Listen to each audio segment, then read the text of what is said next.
एक पतिव्रता नारी ने किसी महापुरुष को प्रणाम किया तो महापुरुष ने पूछा, तुम मैं भविष्य कथन करता हूं, कुछ पूछ लो। उन्होंने पूछा, मेरे पति दीर्घ आयु हूं, बस ये आशीर्वाद दे दो।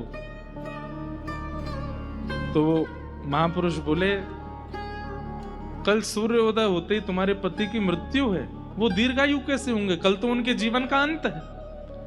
जिस जन्म नक्षत्र में उनका जन्म हुआ और जिस प्रकार उनका पूरा जीवन है, उसके अनुसार तो कल सुबह सूर्य की पहली किरण पृथ्वी पर पड़ेगी और उनके प्राण चले जाएंगे। रोने लगी, बोले ऐसा मत कहिए, मैं पतिव्रता नारी हूं, अपने पति के बिना रह नहीं पाऊंगी। आचार्य चरण बोले, अब तो कुछ नहीं हो सकता, अब तो चंद घंटे शेष रह गए, सूर्योदय होगा और तुम्हारे पति चले जाएंगे। तुरंत जाकर के एक पर्वत पर वो कन्या बैठ गई और बैठ करके उसने कहा, यदि मैंने अपने पति के प्रति पूर्ण निष्ठा रखी हो, पूर्ण भावना रखी हो, तो कल सूर्योदय होंगे नहीं। क्या बताएं महाराज, 7 दिन तक अंधेरा ही रहा पृथ्वी पर। पृथ्वी ने घूमना बंद कर दिया, वहीं स्थिर हो गई। 7 दिन में हाहाकार मच गया, वनस्पतियों में विष आने लगा, लोगों की मतियां भ्रमित होने लगी। सूर्य उदय ना होने के कारण जलाशय में भूचाल आने लगा, समुद्र में उफान भरने लगे, प्रलयकालीन समुद्र प्रकट हो गया। सूर्य उदय नहीं होगा तो बहुत कुछ बिगड़ जाएगा संसार में। अंत तो गत्वा ब्रह्मा जी घबराए, इंद्र घबराए, शिव घबराए, सब घबरा करके ढूंढने लगे हो क्या रहा है। तब कहा कि एक पतिव्रता नारी संकल्प करके बैठी है कि मैं अपने पति के प्राण जाने नहीं दूंगी, और उनको किसी ने कह दिया है कि सूर्य उदय होते ही प्राण जाएंगे, तो सूर्य उदय होने नहीं दे रहे। तब समस्त देवी देवता उनके सामने प्रकट हो गए। प्रकट होकर के कहा कि अरे देवी, ऐसा संकल्प मत कीजिए, इस तरफ को छोड़िए। उन्होंने वचन मांगा, बोले पहले वचन दीजिए कि सूर्य उदय होते ही पति नहीं जाएंगे तो मैं उठूंगी। तब सब देवताओं ने विधि के विधान को बदल दिया, उनके जन्म नक्षत्र के अनुसार जो होना था उसको टाल दिया और कहा कि तुम्हारे पति के प्राण नहीं जाएंगे, तुम उठो। जैसे ही वो तब से उठी, सूर्य उदय हुआ, पति जीवित थे। पतिव्रता नारी। और आप ये मत सोचना केवल माताओं को ही समझा रहे हो, पति इनको भी समझा जाओ। हाँ, ऐसी निष्ठा पति में भी हो अपनी पत्नी के प्रति, होनी ही चाहिए। इससे बड़ा कोई व्रत नहीं है। जिनके ब्याह हो चुके हैं अच्छी बात है, वो अब कर लो, और जिनके नहीं हुए हैं तो जिससे हो उसको सर्वस्व मान लीजिएगा। कई बार ऐसा होता है कि ऐसे प्रश्न आते हैं, विशेष रूप से माताओं के ही आते हैं कि पति ऐसे हैं, मारते हैं, आदि आदि करते हैं, गलत गलत काम करते हैं, ऐसे में क्या करें। देखिए, पति शब्द का अर्थ होता है रक्षक। अगर वो भक्षक बन गए हैं तो वो पति हैं भी तो नहीं। सारे दुराचरण कर रहे हैं, गलत काम कर रहे हैं, तो कुछ समय आपको प्रयास करना चाहिए कि वो समझें। ऐसी पत्नियां भी अगर कुछ गलत कार्य में हैं तो भी पतियों को समझाना चाहिए। उसके बाद भी अगर वो व्यवस्थित ना हो रहे हों तो पति और पत्नी शब्द का अर्थ ही जब चरितार्थ नहीं हो रहा उनके स्वरूप से, तो फिर वहां त्याग ही उपाय है। भागवत जी में तो एक जगह कह दिया है, भजन में बाधा बनता हो,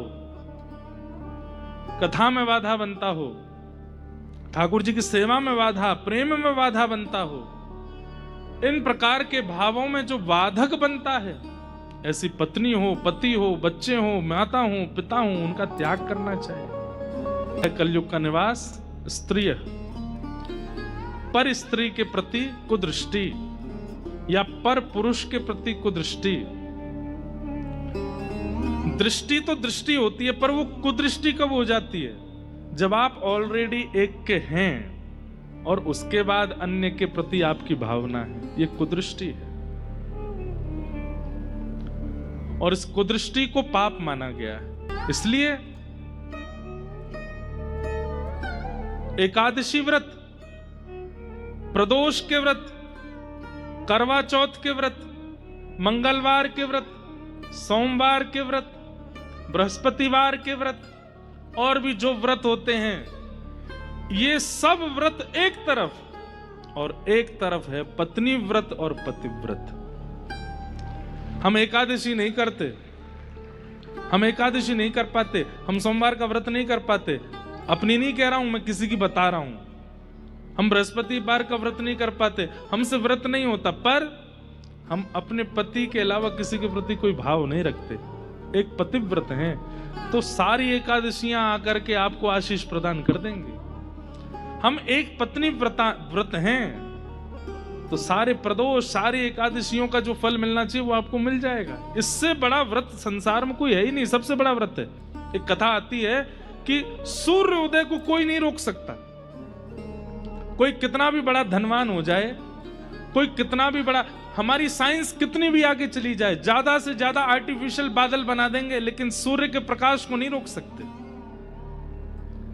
पर उस सूर्य को भी उदय होने से रोकने की संभावना यदि किसी में है तो वो एक पतिव्रता। एक बात याद रखिएगा, अत्यंत मूल्यवान वस्तुओं को छुपाया जाता है, प्रदर्शित नहीं किया जाता। हमारी माताओं से प्रार्थना कि सब बैठ जाएं और जिन्हें उठ के जाना है वो पीछे की तरफ बैठ जाएं। बीच में फिर कोई सुन रहे हैं उसके बीच में उठे नहीं, बस इतना ध्यान रखें। बहुत ध्यान से सुनिएगा। अत्यंत योग्य वस्तु को छुपाया जाता है, लेकिन कई लोग होते हैं वो अपने भजन का प्रकाश कर देते हैं। कभी किसी को अपना इष्ट भी नहीं बताना चाहिए, इतनी गुणता रखनी चाहिए। अब मीराबाई, उनके प्रभाव से कितने लोग भक्ति मार्ग में आ रहे हैं, इसलिए अब मैं बोल सकता हूं, उस काल में नहीं बोल सकता था जब मीराबाई थी। मीराबाई ने किसको भजा? मेरे तो गिरधर गोपाल दूसरों नहीं कोई, गिरधर जन्म मरण रा साथी, याने नाय बिसरूं दिन राती। गिरधर गोपाल, गिरधर गोपाल, गिरधर गोपाल, गिरधर गोपाल, उनके हर पंक्ति हर पद में अब कहां तक कहें मीरा नाम लेते हैं और ठाकुर जी अपने आप याद आते हैं। आपके सामने कहते मीराबाई तो आपके चित्त में अपने आप प्रकट हो जाता, छोटे से गोपाल जी को गोद में लेकर के बैठी है मीराबाई। पर मीराबाई के इष्ट कौन है? राम, श्री राघव। और ये किसी को नहीं पता, और ना उन्होंने इस बात का कभी प्रकाश किया। मीराबाई के इष्ट राम हैं।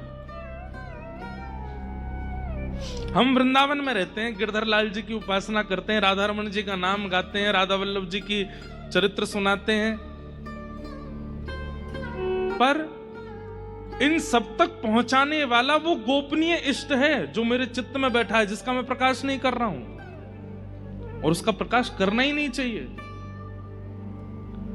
अपनी भक्ति का प्रकाश मत करो, अपने इष्ट का प्रकाश मत करो, गुरु मंत्र का प्रकाश मत करो, और प्रेम का प्रकाश मत करो। आप ठाकुर जी से कितना प्रेम करते हैं किसी को पता नहीं चलना चाहिए। आप जब ठाकुर जी के सामने हो तो सबको यही लगना चाहिए कि जैसे बाकी संसारी लोग हैं वैसे ये भी है, क्योंकि प्रकाशन से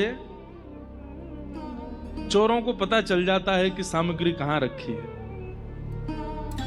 अंधकार हो तो चोर को पता ही नहीं है कि यहाँ हीरा रखा है, लेकिन वहीं लाइट जल जाए तो चोर एक दृष्टि में पता कर लेगा मणि कहाँ है, हीरा कहाँ है, पैसे कहाँ हैं। ठीक वैसे ही कलयुग ने अपने अनेक गण छोड़ रखे हैं हमारे आसपास, और वे सारे गण चोर हैं। वो केवल इसी बात को देख रहे हैं कि ये प्रकाश करे और इसकी भक्ति का हरण हम करें। मान के द्वारा, अभिमान के द्वारा, क्रोध के द्वारा, विषय के द्वारा, माया के द्वारा कलयुग के सारे गण हमारे उस मूल्यवान रत्न का अपहरण कर लेते हैं। कल यहां पर पूज्य श्री हरिवल्लभ शर्मा जी विराजमान थे। उनके सन्मुख उनका ज्यादा प्रशंसा तो मैं नहीं कर पा रहा था, पिता तुल्य हमारे उनके पूज्य पिताजी महाराज राष्ट्रपति पुरस्कृत पद्मश्री श्री स्वामी राम स्वरूप जी महाराज, जिन्होंने, हो सकता है बड़े बुजुर्ग जो यहाँ थोड़े लोग बैठे हैं उन्होंने रासलीला का दर्शन किया होगा। स्वामी श्री राम स्वरूप जी की रासलीला, स्वामी श्री राम स्वरूप जी के पूज्य पिताजी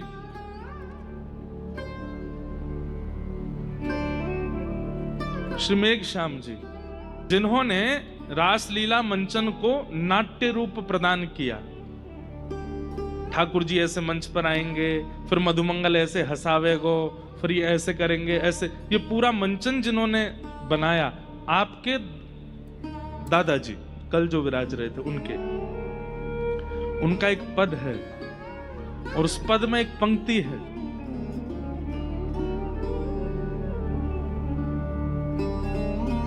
मन का रतन रख जतन से अनाड़ी, मन का रतन रख जतन से अनाड़ी। हम लोगों को अनाड़ी बोल रहे हैं, अरे अनाड़ियों, मन का रतन रख जतन से अनाड़ी, मन का रतन रख जतन से। क्यों? यहाँ आगे चोरों की बस्ती है भारी, यहाँ आगे चोरों की बस्ती है भारी। हमारे मन को चुराने वाले कितने चोर हैं संसार में, चोर ही चोर भरे पड़े हैं। किसी का मन हैदराबाद की इडली ने चुरा रखा है, किसी का मन बेंगलोर के डोसा ने चुरा रखा है, किसी का मन बंबई के बड़ा पाव ने चुरा रखा है, किसी का मन दिल्ली के छोले भटूरों ने चुरा रखा है। कितने चोर हैं।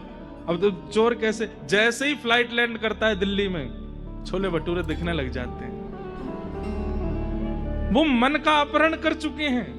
ये तो वो शब्द हैं जो मैं मंच से बोल सकता हूं, ऐसे और भी कई चीजें हैं जो मन का हरण कर लेते हैं, जो आप सब जानते हो।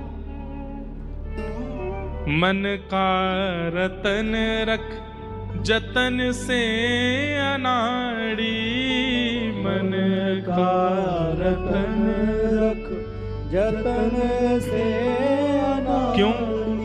यहाँ आगे चोरों की बस्ती है भारी, यहाँ आगे चोरों की बस्ती है भारी। अरे आप कह रहे हो हमें कोई नहीं चुराएगा, अरे ज्ञानी लुटे गुमानी यहाँ पल में लुट जाए लाखों का डेरा, पग बढ़ा हो ना जाए अंधेरा, पग बढ़ा हो ना जाए अंधेरा। प्रेम नगर की डगर है कठिन रे, बटो ही न करना बसेरा, पग बढ़ा हो न जाए अंधेरा, पग बढ़ा हो न जाए। इसलिए हमारी बात ध्यान से सुनिए, इष्ट का प्रकाश मत कीजिए। आपके इष्ट कौन हैं उनको छुपा के रखो।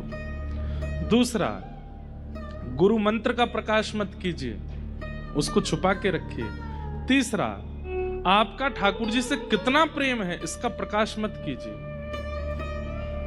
मैं तो अपने गोपाल जी को दिखाए बिना कुछ पाती नहीं, हम तो अपने गोपाल जी की सेवा किए बिना पानी पीते नहीं। क्यों बताना है आपको?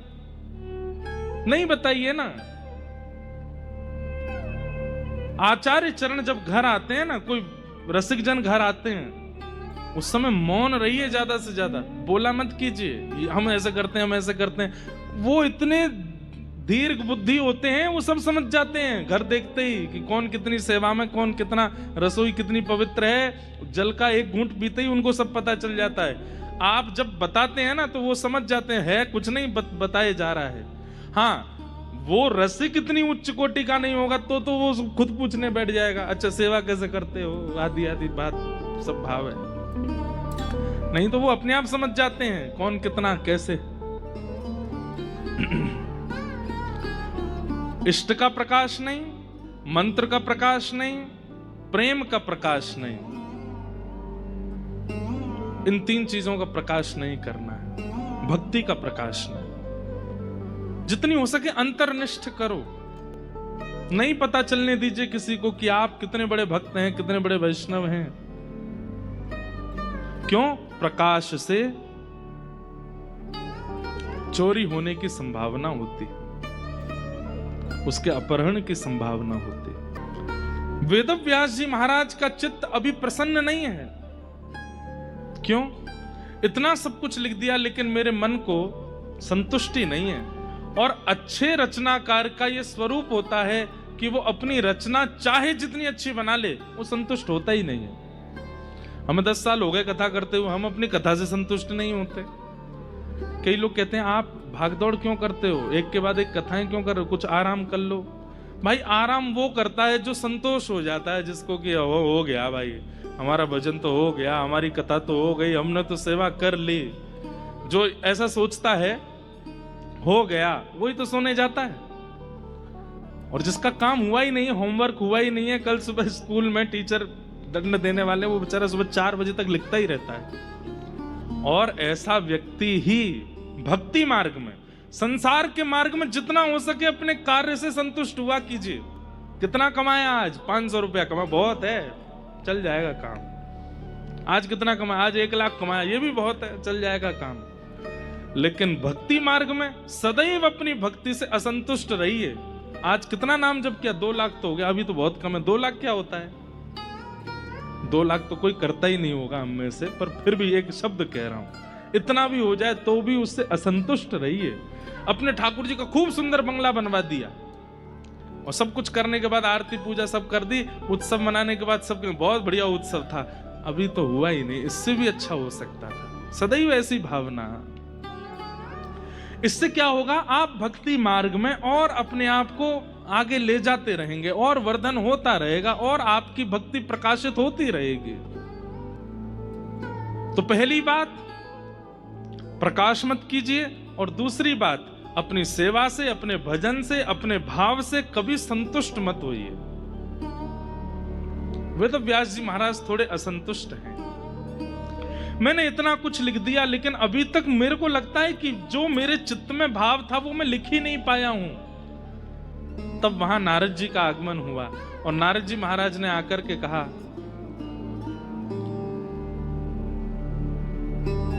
एक बात और आई मन में कह दूं।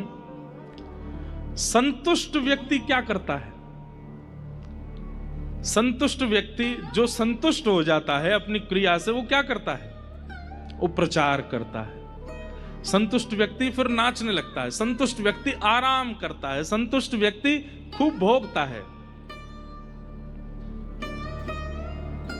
लेकिन यहां पर वेदव्यास जी महाराज को संतुष्टि का अनुभव नहीं कराना है, शांति का अनुभव कराना है। अपनी रचना से शांति हो जाए, धैर्यता आ जाए, स्थिरता आ जाए। भजन से, भक्ति से, नाम से, सेवा से संतुष्ट नहीं होना है, शांति का अनुभव करना है, धैर्यता का अनुभव करना है, धीर हो जाना है, अंतर्मुखी हो जाना है। और उस अनुभव के लिए वेदव्यास जी चिंतित बैठे थे। तभी वहां नारद जी का आगमन हुआ। नारद जी ने आकर के कहा, बड़े उदास लग रहे हैं, क्या बात है? वेदव्यास जी बोले, इतना कुछ लिख दिया मैंने, पर मेरे मन को पता नहीं क्यों आनंद नहीं मिल रहा है। नारद जी बोले, हम बताएं क्यों नहीं मिल रहा है? बोले, बताइए। तो भवता अनुदित प्रायम यशो भगवतो मलम ये नैवासौ न तुष्येत मन्ये तद्दर्शनम खिलम। आपने जितने भी ग्रंथ लिखे हैं ना अभी तक वेदव्यास जी, उन सब में आपने ठाकुर जी के प्रभाव का प्रकाश किया है, ठाकुर जी के स्वभाव का प्रकाश नहीं किया। ठाकुर जी का प्रभाव क्या है? महाभारत युद्ध होना था, पांडवों की सेना इतनी नहीं थी, लेकिन अर्जुन ने जब ठाकुर जी को मांग लिया तो ठाकुर जी सारथी बन करके गए, और सारथी बन करके गए, अपने ज्ञान उपदेश से ऐसा ज्ञान अर्जुन को दिया, विशाल सैन्य सागर को कौरवों की अर्जुन ऐसे लांग गया जैसे कोई गाय के खुर के गड्ढे को पार कर जाता हो। अब ये क्या है? ठाकुर जी का प्रभाव है। बिना शस्त्र उठाए अर्जुन को जिता दिया, ये ठाकुर जी का प्रभाव है। बीच युद्ध मैदान में खड़े होकर के ठाकुर जी ने ज्ञान उपदेश किया, ये ठाकुर जी का प्रभाव है। भगवान शेष शैया पर लेटे थे, नाभि से कमल प्रकट हुआ, उस पर ब्रह्मा जी आ गए, ये ठाकुर जी का प्रभाव है। हिरण्याक्ष पृथ्वी को लेकर के गर्भोदक महासागर में चला गया, उस समय ठाकुर जी वराह बन करके गए और जाकर के वहां से लिया, ये ठाकुर जी का प्रभाव है। हिरण्यकश्यप ने मुष्टिक भेदन किया तो ठाकुर जी खंभ से प्रकट हो गए नृसिंह बन करके, ये ठाकुर जी का प्रभाव है। स्वभाव कहां है? आपने सब जगह ठाकुर जी का प्रभाव दिखा दिया, पर वो अंदर से कैसे हैं, उनका मन कैसा है, उनके विचार कैसे हैं, उनका प्रेम कैसा है, इसका आपने कहीं वर्णन नहीं किया व्यास जी, इसलिए आप उदास हो। भवतानुदित प्रायम यशो भगवतो मलम, भगवान के निर्मल यश का आपने वर्णन नहीं किया, इसलिए आपका चित्त उदास है।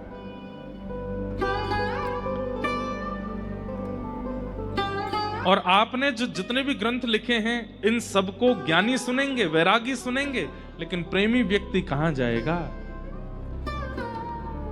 इसलिए मेरी आपसे प्रार्थना, एक ऐसे पुराण की रचना करो जिसमें ठाकुर जी का प्रभाव कम, स्वभाव ज्यादा हो। श्रृंग्यग्निड्यंष्टसि जलद्विजकंटकेभ्य, ठाकुर जी का स्वभाव कैसा है? कैसा स्वभाव है ठाकुर जी का?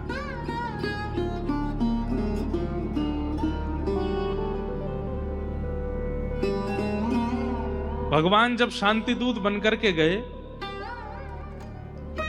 तो उस समय भीष्म पितामह ने और आचार्य जनों ने, धृतराष्ट्र ने, सब लोगों ने ऐसी योजना बनाई।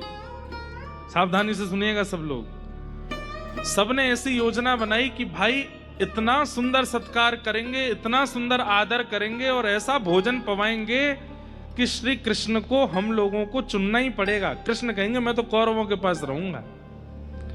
भगवान शांति दूत बन करके गए। महाराज, पृथ्वी किसे कहते हैं दिख ही नहीं रही है, पुष्पों से पूरी पृथ्वी को चिन्ह दिया। और पुष्पों से ही नहीं, कमल के भीतर जो पराग होता है, वो पराग स्पर्श करने पर हाथों में रंग छोड़ देता है। उन परागों की पराली बिछाई है ठाकुर जी के स्वागत में। कैसे कैसे हाथी, कैसे कैसे घोड़े, कैसे कैसी सहनाइयां, कैसे कैसे वाद्य, कैसे कैसे नृत्य करने वाले, सब ठाकुर जी के स्वागत में प्रकट कर दिए दुर्योधन ने। ठाकुर जी देख करके बड़े प्रसन्न। आहा, हाथी नृत्य कर रहे हैं, घोड़े नृत्य कर रहे हैं, ऊंट नृत्य कर रहे हैं, जगह जगह के लोक संगीत गाने वाले लोग आकर के संगीत गा गा करके ठाकुर जी का स्वागत कर रहे हैं। ये सब सुनकर के पांडवों को तो चिंता हो गई। बोले कन्हैया गए हाथ से। बोले इतना स्वागत कर दिया है इन कौरवों ने, इतना सुंदर स्वागत, और ऐसा कि हमारे यहाँ तो बेचारे आके पूछते हैं द्रौपदी खाने को हो तो दे दो कुछ। द्रौपदी कहती है भोजन खत्म हो गया।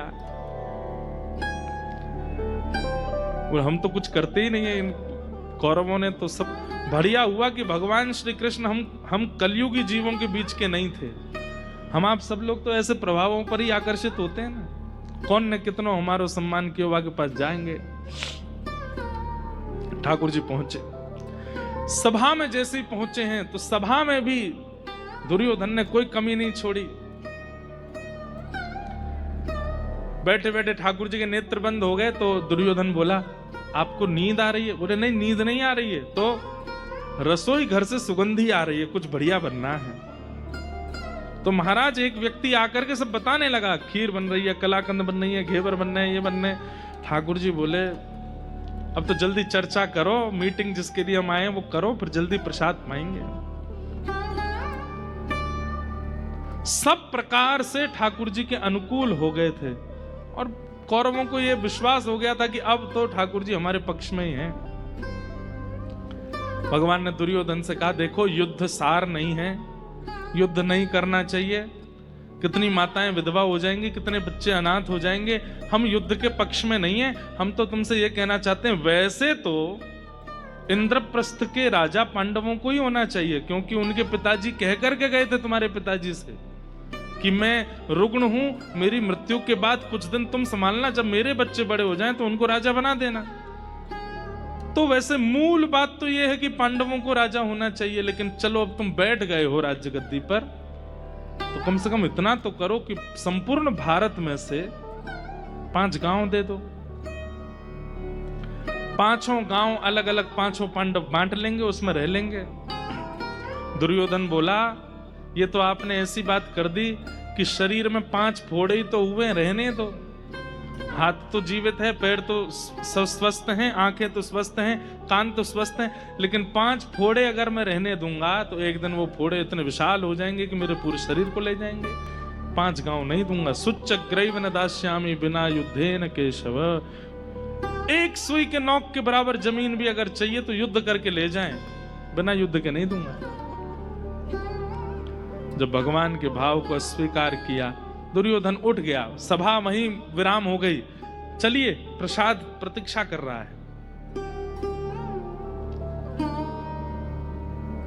ठाकुर जी बोले, दुर्योधन मुझे तो अभी अभी याद आया। बोले, क्या? मैं पहले ही किसी को आश्वासन दे चुका हूं कि मैं उसके घर पे पाऊंगा। किसके घर पे? अरे तुम्हारे विदुर जी के घर पे।